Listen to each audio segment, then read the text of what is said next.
नमस्कार विद्यार्थी मित्रांनो, मी मारुती जाधव आपलं सर्वांचं दळवे डिजिटल अकॅडमी या यूट्यूब चॅनलमध्ये हार्दिक स्वागत आहे. आज आपण 10वीच्या सिलेबसमधील 1.2 and encounter of special kind हा लेसन अभ्यासणार आहोत. तर and encounter of special kind म्हणजे एक अविस्मरणीय चकमक. तर मग चला तर हा जो लेसन आहे आज आपण अभ्यासूया. तर या लेसनमध्ये सर्वप्रथम सांगायचं झालं तर एक लेखक आहे. त्या लेखकाला त्याच्या बालपणात एक असा प्रसंग घडला होता, तो अविस्मरणीय क्षण आज त्या लेखकाने आपल्याला या ठिकाणी सांगितलेला आहे. आणि याच्यामधून आपण आजचा अभ्यास नेमकं काय घडलं होतं त्याच्यासोबत हे आज आपण अभ्यासणार आहोत. तर पहा, my father was a medical professional working for a private company in Raniganj in West Bengal.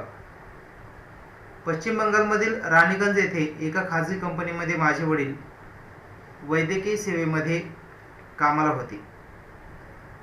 The officers of the company were housed in individual bungalows inside a large campus. एका मोठ्या आवारातील स्वतंत्र बंगल्यामध्ये कंपनीच्या ऑफिसरची राहण्याची व्यवस्था केलेली होती. Our houses was in corner of the campus. आणि त्या आवाराच्या एका कोपऱ्यामध्ये आमचे घर होते.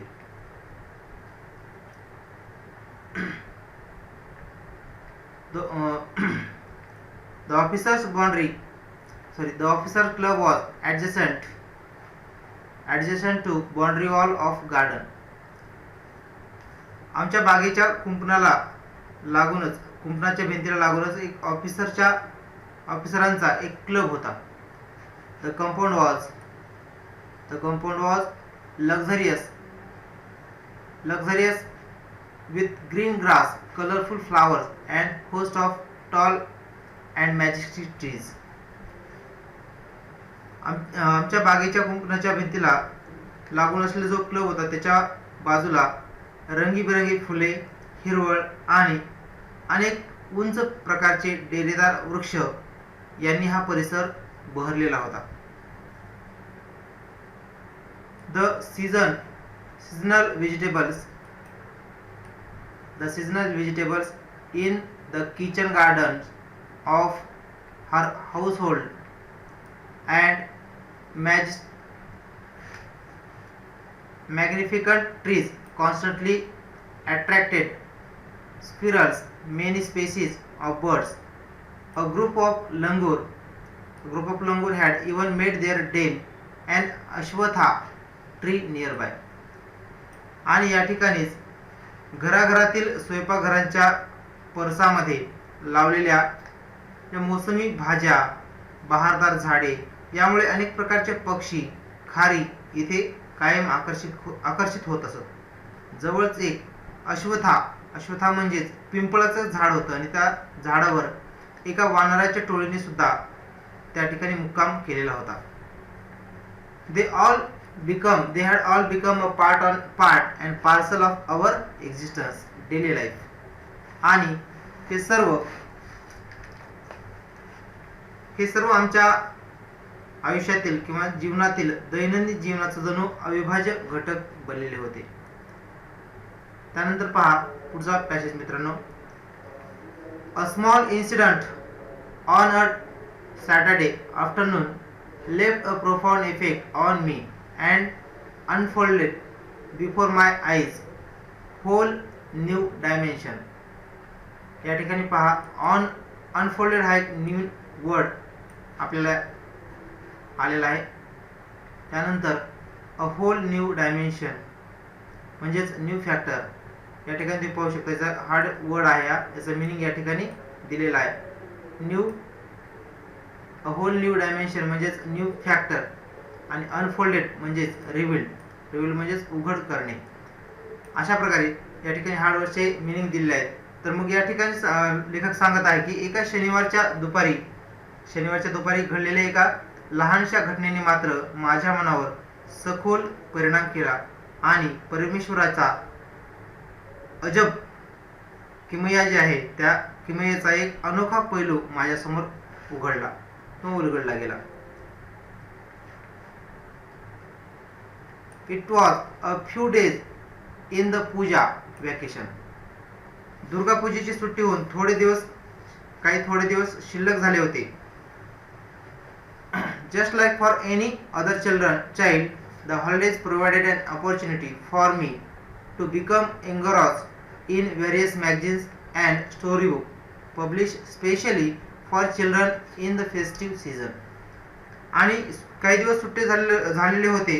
इतर अनेक मुलांप्रमाणे या सुट्टीत मला सुद्धा सणासुदीच्या काळामध्ये खास मुलांसाठी प्रकाशित होणारी जी मासिकं आहेत, विविध मासिकं किंवा गोष्टींची पुस्तकं वाचण्याची संधी मला मिळाली होती.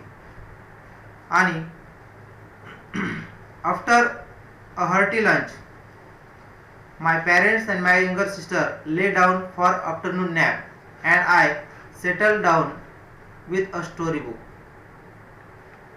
दुपारच्या भरपेट जेवणानंतर, दुपारचं जे जेवण आहे त्या जेवणानंतर माझे आई आणि वडील याशिवाय माझी छोटी बहीण हे जेवण झाल्यानंतर वामकुक्षी घेत पडले होते किंवा दुपारचा आराम करत होते. The quite afternoon presented the perfect background for reading and adventure story. आणि हे दुपारचं शांत वातावरण एखाद्या साहस कथा वाचण्यासाठी फारच अनुकूल आणि पोषक असं वातावरण होतं. The silence was occasionally broken by sound of my family snoring, the intermittent chirping of house sparrows, the harsh cawing of a crow, the shrill call of a kite flying high above the ground. त्या शांततेमधूनच माझ्या घरच्याचं घोरणं असेल किंवा चिमण्यांचा चिवचिवाट, अधूनमधून कावळ्यांची कावकाव आणि उंचावरून उडत जाणाऱ्या घारीचा कर्कश ओरडणं हे माझं वाचन भंग करीत होतं. Minutes tick by. थोड्या वेळातच मी I become deeply absorb in the book. आणि मी थोड्या वेळातच पुस्तक वाचण्यामध्ये इतका गळून गेलो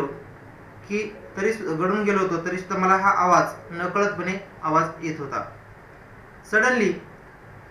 Suddenly I heard a group of street dogs barking furiously in distance. आणि अचानकपणे मला दूरवर भटक्या कुत्र्यांचा भेसूर असा भुंकण्याचा आवाज ऐकू आला. I chose to ignore the commotion, thinking that the pack of dogs might have cornered a hapless pig. एखादा बिचारा डुक्कर त्या कुत्र्यांच्या तावडीमध्ये सापडला असेल असे वाटून मी प्रथम त्या आवाजाकडे, त्या गोंधळाकडे दुर्लक्ष केलं. मात्र but soon the barking became louder and more aggressive. The alarm, cawing of flock crow added to the cacophony.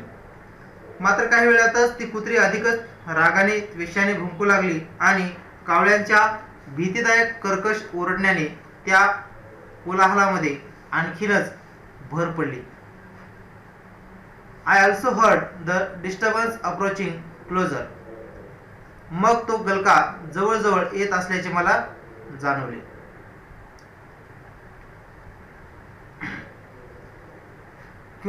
Curiosity got the better of me. Licking the book aside, I rushed to the veranda to see what was going on. आणि मला तो आवाज जवळजवळ येत असल्याचे जाणवले. त्यामुळे माझी उत्सुकता वाढली आणि पुस्तक बाजूला ठेवून मी काय चालले आहे हे पाहण्यासाठी वरांड्यामध्ये धावलो.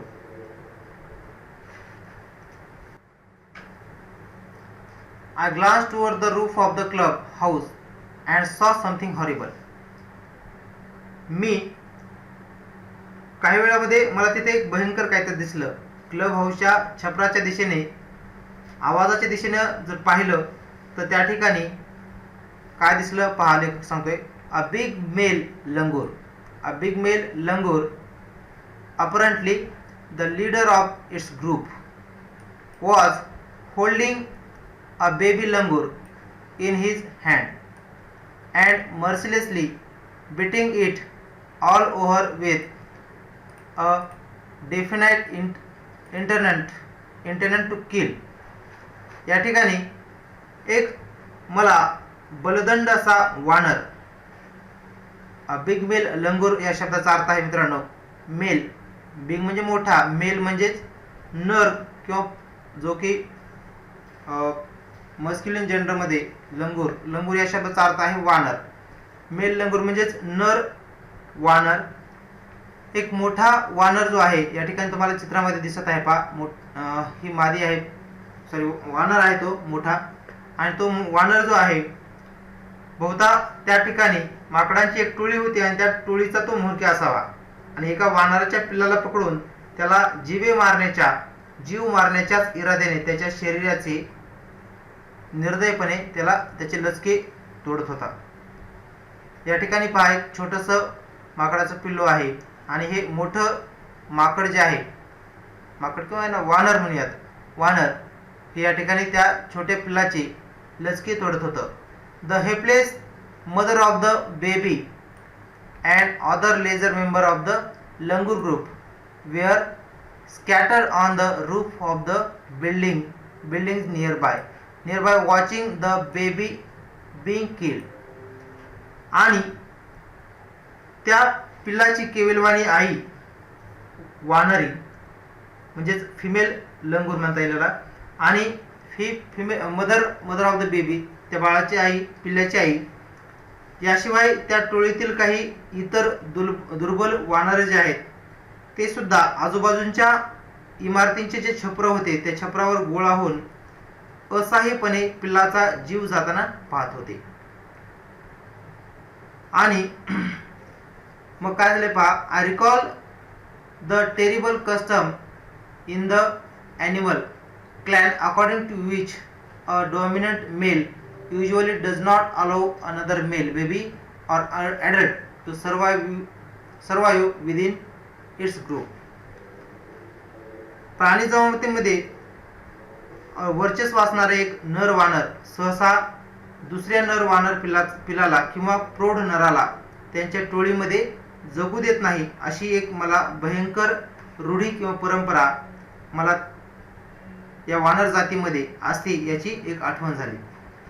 वानर जातीमध्ये अशी एक रूढी परंपरा आहे पहा, की नर वानर जो आहे तो नर वानर दुसऱ्या नर वानराला किंवा प्रौढ नराला जगू देत नाही, अशी यांच्यामध्ये रूढीची एक किंवा परंपरेची आठवण मला या ठिकाणी झाली. आणि त्यावरूनच काहीतरी झालं असेल अशा प्रकारे मला आठवलेलं आहे त्या प्रसंगाकडे पाहून. Without lodging any time I gathered a stout stick in one hand and hurled a piece of stone at the marauding langur. आणि मी काय केलं आहे, जराही वेळ न दवडता, हे आठवताच मला मी हातात एक मोठी काठी घेतली आणि रागाने त्विषाने जे भक्ष्य आहे त्या भक्ष्याच्या मागे लागलेलं वानर होतं त्या वानराच्या दिशेने एक दगड सुद्धा भिरकावला. The langur was so infuriated that it hardly took any notice of my assault. पण तो वानर इतका आक्रमक आणि हिंस्र झाला होता की माझ्या हल्ल्याने तो जराही विचलित झाला नाही. But then I started throwing more stones. The dogs on their part raised their pitch of cry. माझ्या हल्ल्याने तो हिंस्र वानर जराही विचलित झाला नाही. मग मी आणखी एक दगड मारायला सुरुवात केली. आणखी काही दगड मी त्याच्या दिशेने भिरकावले किंवा फेकले. मग हे पाहून कुत्रे देखील आणखी जोरजोरात भुंकायला कुत्र्याने देखील सुरुवात केली.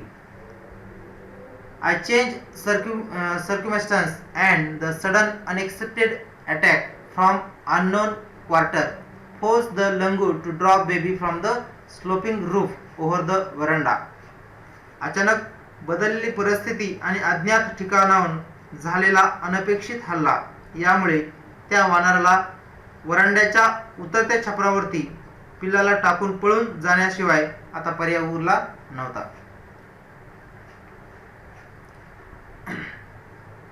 The baby was listless and appeared to be dead. ते पिल्लू अगदी गलित गात्र आणि अर्ध मेलेले झाले होते. ते पिल्लू तसं त्या मोठ्या वानराने टाकल्यानंतर ते पिल्लू अर्ध मेले झालेले होते. या ठिकाणी लिस्टलेस म्हणजे या शब्दाचा अर्थ आहे पहा. लिस्टलेस म्हणजेच विदाउट एनी एनर्जी, म्हणजे त्याच्यामध्ये गलित गात्र असा त्याचा मराठी अर्थ होतो. म्हणजेच त्याच्या शरीरामध्ये कसल्याही प्रकारची एनर्जी राहिलेली नव्हती असं आपल्याला म्हणता येईल. तर मग अशा अवस्थेमध्ये ते लहानसं बाळ, वानराचं बाळ या ठिकाणी पडलेलं होतं. As its body started to slide down, the excitement of the pack of dogs grew manifold at the prospect of a good kill and meal. या ठिकाणी काही कुत्रे जे होते त्या ठिकाणी वाट पाहत होते किंवा ते भुंकत होते आणि ते पिल्लू अगदी त्या ठिकाणी पडल्यानंतर त्याचे शरीर उतरत्या छपरावरून खाली घसरायला लागलेले पाहून त्या कुत्र्यांना सुद्धा आशा होती, खाली पडत होतं आणि त्यांना सुद्धा आयतीच शिकार मिळेल अशा आशेमुळे ते कुत्रे सुद्धा त्या ठिकाणी आणखी भुंकत होते आणि शिकार मिळाली फुकट म्हणून ते उत्साहाने ओरडत होते. मग हे पाहून keeping the dogs at baby with the stick, I manage to catch hold of the baby langur's tail just as it tipped over the edge of the till roof. The baby appeared inert and lifeless. It was indeed a male baby. आणि ते हातातली माझ्या सुद्धा एक हातामध्ये काठी होती. हातातल्या काठीने कुत्र्यांना दूर ठेवत मी छपरावरून खाली पडण्याच्या बेतात आलेलं जे वानराचं पिल्लू होतं त्या लहान पिल्ल्याची शेपटी हातात पकडली आणि ते पिल्लू निश्चल आणि निष्प्राण झाल्यासारखं वाटत होतं. आणि हो, खरोखरच ते पाहिलं तर नर वानर होते किंवा नर वानरच ते पिल्लू होतं.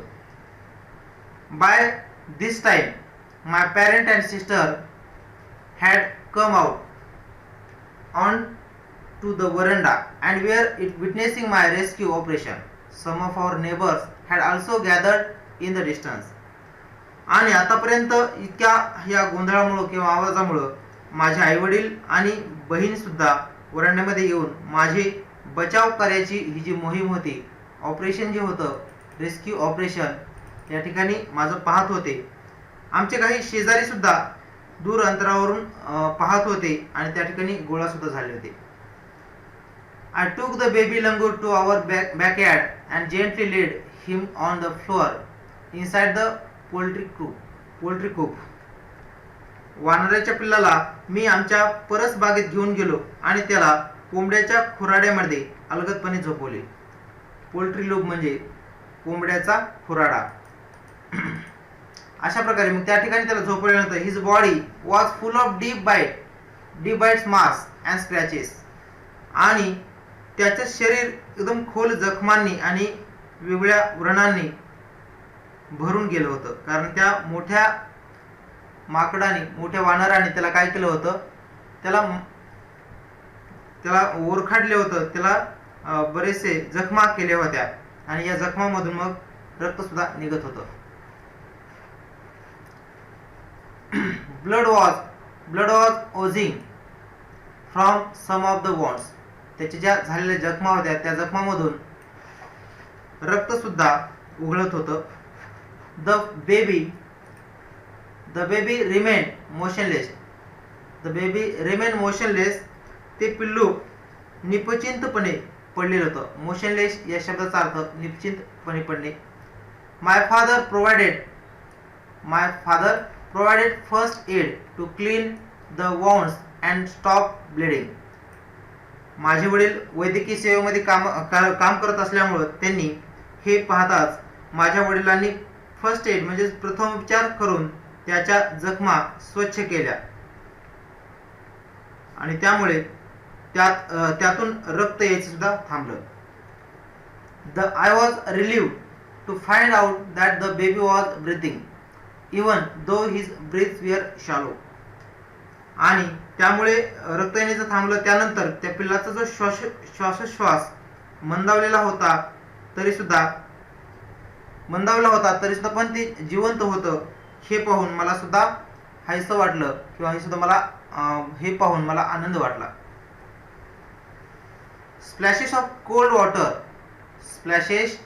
cold water made the baby stir, and after a few shaky attempts, he sat up.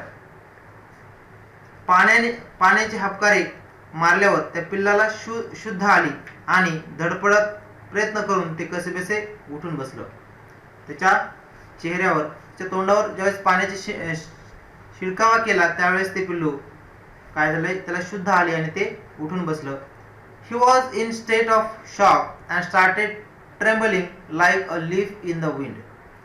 ते पिल्लू, भेदरलेले पिल्लू वाऱ्यामुळे हलणाऱ्या एखाद्या पानासारखं थरथरत होतं. His 2 little twinkling eyes welled up with tears and he started to sob with a muffled cry, just like human childhood after experiencing trauma.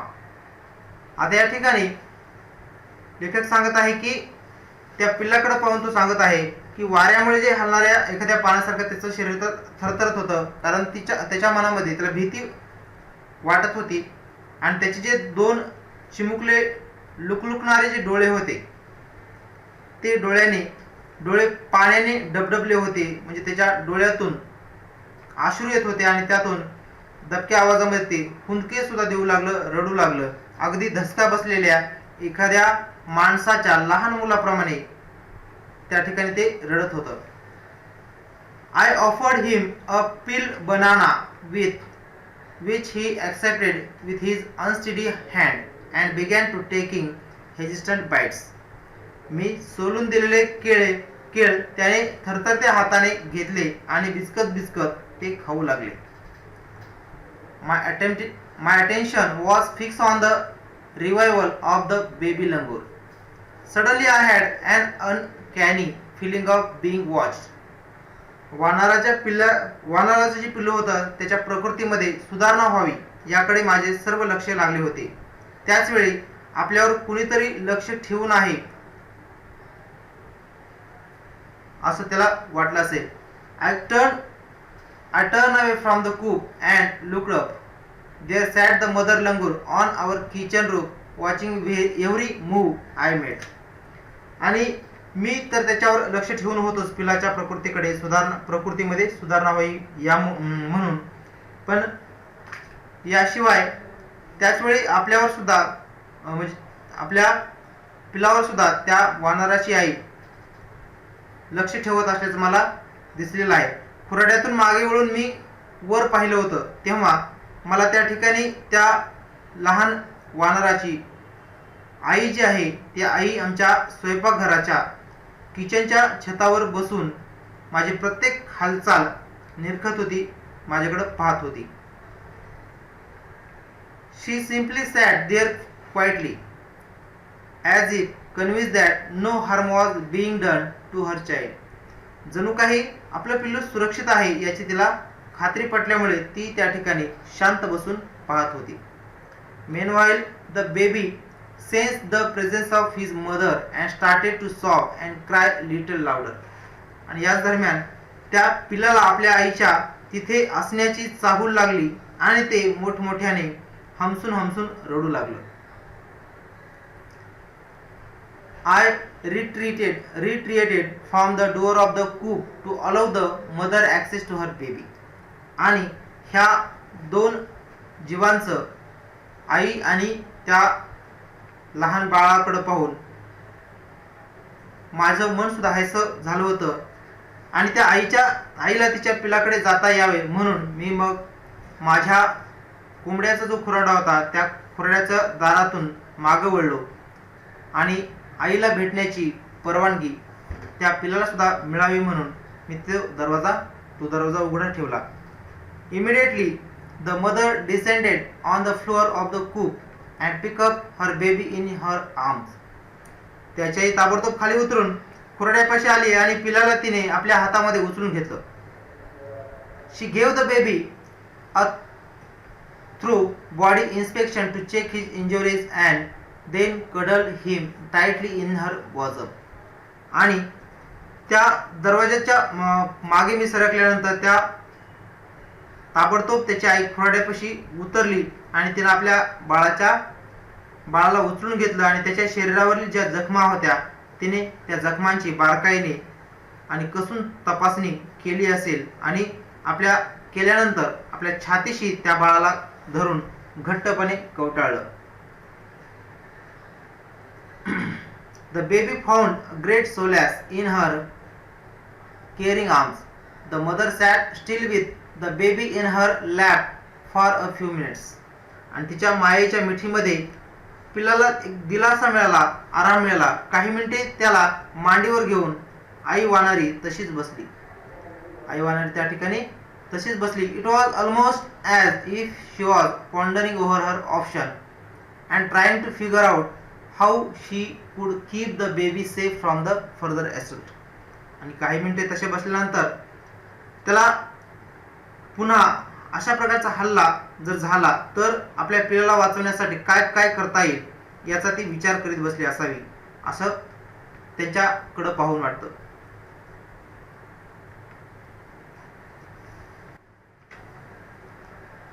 For a few seconds the mother langur looked straight into my eyes. Even today I cannot forget that look in her eyes, showing silence gratitude on me for saving her child. तर मग काही क्षणासाठी त्या आई वानरीने माझ्या डोळ्यामध्ये डोळे घालून पाहिलं. आपल्या पिल्लाचे रक्षण केल्याबद्दल मूकपणे ती कृतज्ञता व्यक्त करणारे तिचे डोळ्यातील भाव मी आजही विसरू शकत नाही. I was overwhelmed by emotion. The sentiment and the way she said thanks to me. There sat a universal mother holding a stricken child in her lap. तर तिच्या डोळ्यातील ते भाव आणि माझे आभार मानण्याची तिची पद्धत पाहून मला खरंच भरून आलं आणि माझ्यासमोर आपल्या दुःखी कष्टी बाळाला कवेमध्ये घेऊन पोटाला घट्ट धरून तिला दिलासा देणारी या साऱ्या विश्वाची माता तिथे बसली होती. अशाच प्रकारची भावना मला त्या ठिकाणी त्यावेळेस वाटलं. त्यानंतर then in a flash she jump with her baby clinging to her belly and reach our kitchen roof. त्यानंतर क्षणार्धात आपल्या पिल्लाला पोटाशी घेऊन तिने आमच्या स्वयंपाकघराचं जे किचन आहे त्या किचनच्या छतावर उडी मारली. She survey the area for vicious male langur and then leaped away in direction opposite to the place of the violent encounter. आणि मग अशा प्रकारे तिनं माझ्याकडे पाहिल्यानंतर तिनं आमच्या घरातील जे घराचं किचन आहे ते किचनच्या छतावर उडी घेतली आणि त्या निर्दयी जो नर वानर होता त्या वानराचा कानोसा घेत चहूबाजूने त्या वानराकडे कुठून ते वानर येणार तर नाही याचा अंदाज घेत तिने आपल्या आजूबाजूच्या परिसराचा आढावा घेतला आणि ज्या बाजूने तो भीषण हल्ला झाला होता त्याच्या एकदम विरुद्ध बाजूला किंवा विरुद्ध दिशेने तिनं झेप घेतली. The brief meeting with the mother. The brief meeting with the mother and the baby langur convinced me that interspecies communication and mutual trust is indeed a reality, and should anyone strike the right chord to relationship hums into action. आणि त्यानंतर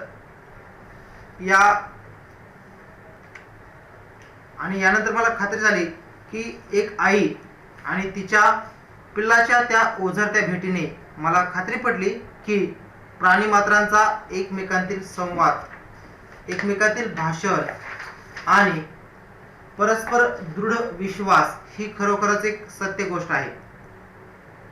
खरोखरच एक सत्य गोष्ट आहे. आणि एकमेकांच्या मनातील ज्या तारा जर योग्य रीतीने छेडल्या गेल्या, योग्य रीतीने एकमेकांच्या मनातील भाव, एकमेकांच्या मनांच्या ज्या भावना आहेत समजून घेतल्या, तर ते नाते अधिक सुंदर, अधिक सुरेल बनते. आणि हेच या ठिकाणी या प्राण्यातील ही जी भाव आहे किंवा भावना जी आहे ही मला या ठिकाणी तिच्या डोळ्यातून दिसलेली होती. The mother langur showed me that food was not only means of communication between man and animal, but that there were other means of establishing bond through trust, compassion and mutual understanding. यामधून मला प्राणी आणि माणूस, मला असं त्या वानर आईनं दाखवून दिलं की मनुष्य म्हणजेच माणूस आणि प्राणी यामधील जे संपर्काचं साधन आहे फक्त अन्न नसतं किंवा अन्न नसून त्यांच्यातही नाते दृढ होण्यासाठी, नाते मजबूत होण्यासाठी परस्पर विश्वास आणि समजदारपणा, सामंजस्य यासारखे सुद्धा काही आणखी मार्ग आहेत याची मला त्यातून खात्री झाली. 55 years have passed since that day. I am now 70 years old, but I still fondly remember that encounter of a special kind. आणि त्या दिवसाला खरं तर आता 55 वर्ष उलटून गेली आहेत. तरी सुद्धा मी आता सध्या 70 वर्षाचा झालो आहे. पण त्या अविस्मरणीय क्षणाची किंवा अविस्मरणीय जी भेट माझी त्या प्राण्यासोबत झाली होती ती आठवण आजही माझ्या मनाशी, माझ्या उराशी प्रेमपूर्वक मी जपलेली आहे. असे या पाठाचे लेखक तपन मुखर्जी आपल्याला या ठिकाणी सांगत आहेत. पहा, त्यांना या पाठाचे लेखक आहेत, लेसन आहे the encounter of special kind. हा लेसन तपन मुखर्जी यांनी लिहिला आहे. आज ते 70 वर्षाचे झालेले आहेत. त्यांच्या आयुष्यामध्ये घडलेली ही अविस्मरणीय चकमक किंवा अविस्मरणीय भेट त्यांच्या आणखी सुद्धा लक्षात आहे आणि त्यांना ते विसरू शकलेले नाहीत.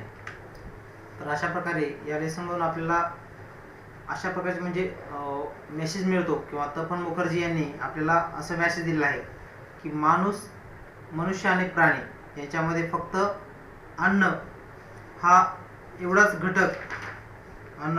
घटक साधन नाही संपर्काचं, तर प्राण्यामध्ये आणि मनुष्यामध्ये जशा प्रकारे माणसामध्ये बोलू शकतात, प्राणी सुद्धा ट्रस्ट, कम्पॅशन आणि म्युच्युअल अंडरस्टँडिंग त्यांच्यामध्ये सुद्धा असते.